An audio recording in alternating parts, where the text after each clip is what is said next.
¿Qué onda, everybody? It's Eli Infante here with a color grading breakdown of this photo shoot at Johnny Rockets, where in today's video, we are gonna dive into my color grading process using color balance, selective color, and curves. Let's go ahead and get started and go over todo el pedo. Now, before we start, I do wanna give a quick shout out to my friend OMAR for setting up and organizing the entire shoot at Johnny Rockets. Show him some support on Instagram and give him a follow at OMAR_photography_. Míralo with the headshot and everything. I was so. Now, let's get started. Dale gas. Now that we're in Photoshop, let's take a look at the before and after of the color grading of this image. This is the image with no color grading done. And this is the image with all of the color grading using selective color, color balance, and curves. I got a lot of great feedback on Instagram. A lot of you enjoyed and loved how I changed the atmosphere of the location through color grading. So you were the big inspiration for me making this video. Now, one little tip that I like to do when I'm doing a photo shoot and the lighting and the location stays the same is I spend a lot of time color grading one specific image, because what I'm gonna do is I'm going to copy all of those layers that I did and then drag them onto the multiple images I might have from that series. So let me show you what I mean by that. Now that I've already color graded this image, if I had maybe 5 or 6 images that were very similar from this photo shoot, I'm gonna get the move tool and I'm gonna make a folder with all of my color grading, my selective color, color balance, selective color, etc., and just group everything. Just press select everything by just holding shift and then go from the top to the bottom, select everything, and then just press Control G. It'll put it in a folder. Now what I'll do is I'll get the move tool. I'll drag it onto a different image. So let's pretend that this was a different image and just drag it right in. And now this image has been color graded. Now keep in mind, I might need to do some adjustments if I did layer masks. So in a moment, I'm gonna show you layer masks and I might have to, re-brush in areas, but the point is the colors will stay the same. Now let's go ahead and get started here. The first layer that I used was a curves layer. So I'm gonna go into the image that's not color graded, and typically my main focus after I'm done with frequency separation and dodge and burn is to make sure that I have the correct exposure. So I like to first add an adjustment layer of curves. And what I did here is I just simply went to the midtones and I just slightly raised it up. Didn't get too crazy, just brought it up ever so slightly. And I think right there looks pretty good. So if I click the before and after, didn't do too much, just wanted to bring some of the mid-tone highlights up a little bit. The next one I did was I went into the adjustment layer again. This time I went to levels. And I'm gonna look at my histogram here. And my highlights, I'm gonna then click the highlight slider and I'm gonna drag it to the left. What I'm trying to do here with the levels is I'm trying to brighten up her skin tones.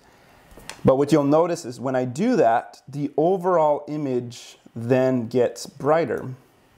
What I'll do next is I'm gonna get a brush tool, set it to black, make sure I'm on the layer mask because white means I'm applying that effect everywhere. I got a black brush, and what I'm gonna do is I'm gonna mask out that brightness that it added around her. So now only the brightness adjustment that I did is only gonna be applied to her. So in essence, this is basically almost kind of creating a vignette. Now there might be other ways to do this, but this is just the way I do it. And let's see if I click the before and after here, you'll see that her skin is just popping out ever so slightly now. Now this is where the next one, this is where I really brought out the tones, which is selective color. Now selective color, in my opinion, is very underrated. I know a lot of people use curves. Curves is my favorite. My second favorite is gotta be selective color. So if I go back to the adjustment layer and I go to selective color, I applied in the reds. So what's cool is in selective color, you're specifically toning a specific color. So here I'm with the reds. Any adjustments I do are gonna target the reds in the images and so forth here with all the other color options. So for reds, what I did is I did cyans, I did at -2. I did magentas at 3, and then the blacks at 2. The whites, which is gonna be my highlights, I went to blacks at -6.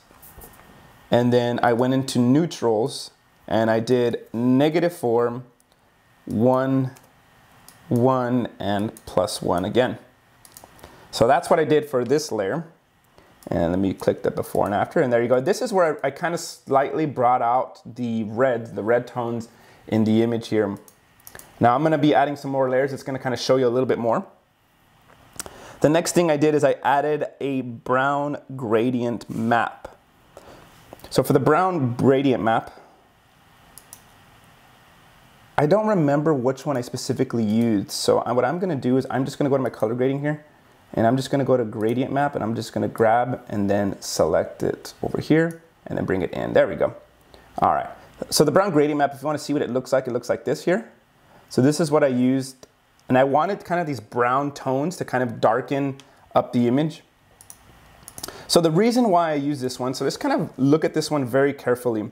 I used a lot of browns here because what I was trying to do was kind of going back to that vignette kind of look, but instead of actually darkening it through exposure, I'm darkening the background with color. If you look at the layer mask, what I originally did is I brushed away this darkness that this had because I made it at soft light at 18. If I click the eyeball, you're gonna notice that the background got dark, which is really, really cool. But it was also gonna darken up her skin tone in her body, which I didn't want.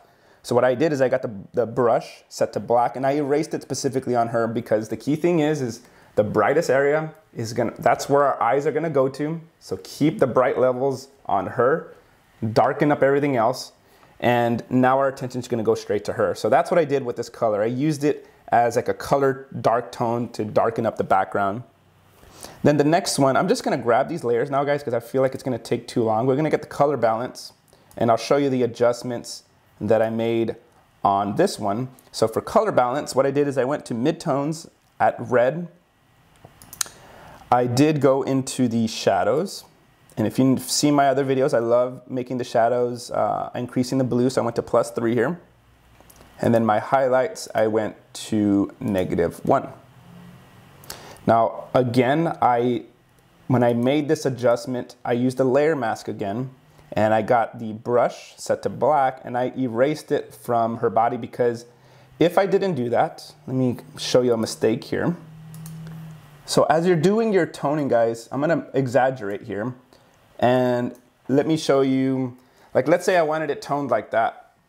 One of the biggest mistakes I used to make was I would tone my image and then I would forget about, okay, where is this color actually being added? Well, obviously it's being added everywhere on the image. So if I were to tone this, mijito, mijita, you gotta pay attention, mijo, because look at her hair now. Her hair is all red. We're completely transforming her skin, her hair, and her dress as well. So what I like to do is get the brush, set it to black, and then just erase from the hair. So make sure, just click the little eyeball and make sure you're not really transforming the color in areas you don't specifically want. So I'm gonna go ahead and delete that. So that's what I did here at the color balance. I noticed that I was getting too much reds in her hair, so I just got the brush at black and then I just erased certain areas. Let's jump into the next layer. Which one did I use next? I went into my curve. So if I click and then drag it over here, I just added a subtle S curve. So if I come over here, you'll see that the reds, I just added like a 3 dot on the reds, and then green, and then the blues. This is just like a subtle effect. I do lately have been putting a lot more effort into curves. I'll probably make another color grading video where I'm doing a lot more curves and a lot more experimenting a lot, I should say. But this one I kind of kept it real simple, didn't want to overdo it on this particular image. Now, if you do like a certain curves, if you didn't know, in Photoshop, you can go up here to this little square here, you can click it, and then you can put Save Curves Preset. So it'll save into your little preset settings here, and then you can just go ahead and apply it, or you can create an action. Both are gonna work great. For this last part, what I'm gonna do is I'm gonna specifically select the shadows in the image, and I'm gonna color grade specifically the shadows, and I'm gonna show you how I do that. What I'll do is, when you have all of your layers, what you wanna do is you wanna either select the background or any layer that has been kind of flattened. So I'm gonna go to my blend retouch, and what I'm gonna do is I'm gonna go to select, and then I'm gonna go to color range, And here I'm gonna select, now here you can select highlights. You can apply this technique to your highlights. You can apply it to your mid-tone shadows or even your skin tones and select them. But in this case, I want to select my shadows. So I'm gonna hit OK, and here you can see that all the white areas are the areas that are gonna be selected. Now you can control the range and the fuzziness if you need to. In my case, I'm just gonna leave it like that. I'm gonna hit OK. So now my midtones have been selected. I'm gonna go all the way up. I'm gonna click the topmost color graded layer, and I'm gonna add my selective color. So I'm gonna go here, I'm gonna add selective color, and you'll see that now it's automatically applied that layer mask for me. So the dark areas are the areas that are not gonna be affected, which are my midtones and my highlights. Only my shadows are going to be affected as I do this color grade. Now this next color grade, I did add a lot of stuff, then it took me forever, so I just made a preset really quick. And I just showed you that earlier. I'm gonna go to default, I'm gonna go to Notulum. And now you'll see that this is the color grade that I applied. Now here, I'm just gonna quickly go over the list. Reds at -4, yellows, greens. I'm probably gonna leave somewhere on the screen, guys, as settings, because this is gonna take a little while and I don't wanna make the video any longer than it needs to be. So I'll just leave the settings on there. Now, once I applied this color grade, obviously it's way, way, way too much. So I'm just gonna go to my opacity here and then just tone it down. Put it like at maybe 18 or 16, and let's click the before and after. And here it just kind of adds this almost red, chocolatey, velvety kind of color to my overall image. And what's awesome about it is that it's only affecting my shadows, not my midtones and not my highlights. Keep in mind, because I added into the shadows, some of the areas like the hair are gonna be affected. And I've talked about this in the video already. We're gonna get the brush, set it to black, and I'm gonna make sure that this color grade doesn't get into my hair. So I'm gonna go ahead and brush away that color grade because it was making it a little bit more red than I wanted. So I'm gonna erase all of that area there. And there we go. All right, guys, that does it for this episode. Don't forget to like, comment, and subscribe. I'm gonna go ahead and leave you with a couple of images from this photo shoot, and I'll see you guys on the next one. Peace.